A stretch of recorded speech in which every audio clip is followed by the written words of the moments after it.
Hi there, my name is Stephen Walker. I'm Managing Director at Fortis Accountancy Services, and this is just a very quick update video about changes that have been made to the flat rate scheme for VAT in the autumn statement for 2016. I could make a whole video about the way in which the flat rate scheme works, but very simply, it's a scheme which is designed to simplify the process of VAT for small businesses. And what you would do is get your total sales including VAT and apply whatever flat rate percentage that you've been issued to that figure. Whatever comes out is what VAT that you then owe. The only catch is that you're not able to reclaim VAT on your purchases. So it's really suitable for small businesses with not many VAT purchases. I think a concern that the government has had is that it's a scheme which is open to some abuse, because you can basically make money from it if you're a business where you have no purchases that incur VAT on them. Under the flat rate scheme, basically the amount of money that you've charged in VAT will be higher than what you owe to HMRC. So there is scope potentially for abuse, I suppose, but then HMRC has issued different flat rate percentages to account for this as well. So realistically, the system has been designed and built to ensure that any such abuse doesn't occur in the first place. There's a lot more I could say about the flat rate scheme and a lot of mechanics into how it works, but for the purposes of this video, that's pretty much it in a nutshell. So in terms of what's changed, any business from the 1st of April 2017 who has got a cost of goods, and I say goods as opposed to services which are intangible, that is less than 2% of your gross sales, and bearing in mind gross sales includes the VAT, any business with less than 2% of the cost, which are basically goods, will have to use a flat rate percentage of 16.5%.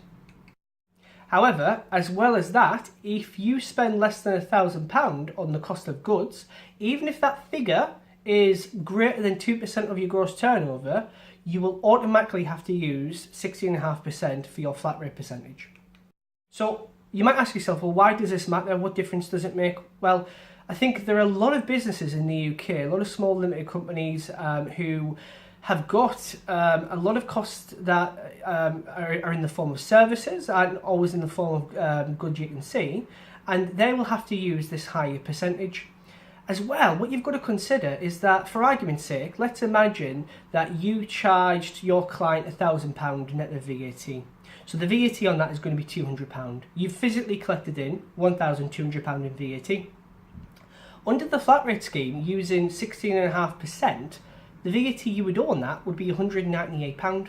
So there's no cost reason, there's no benefit that you've really gained in applying the 16.5%. If you're basically gaining £2. However, you might be spending money on services that do incur VAT on them, and so therefore you might be better using a standard rate VAT structure as opposed to the flat rate scheme. Arguably, this goes against the whole point of the flat rate scheme. The point of the flat rate scheme is to simplify the VAT reporting process for small businesses.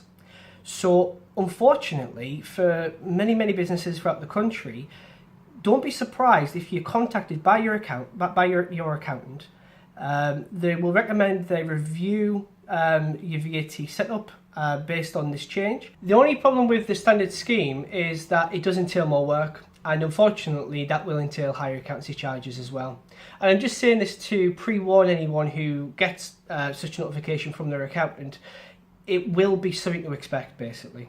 Now, I do think there is going to be a lot of different cases involving what constitutes a physical cost as opposed to an intangible cost, and this is where you need a review by your accountant to look at your particular circumstances, your business, and to formulate an idea as to how many costs that you have for your business, which are tangible, which are physical, and even though there is going to be scope for debate as well. So definitely recommend having some sort of a review with your accountant as soon as possible, getting ready for the 1st of April 2017.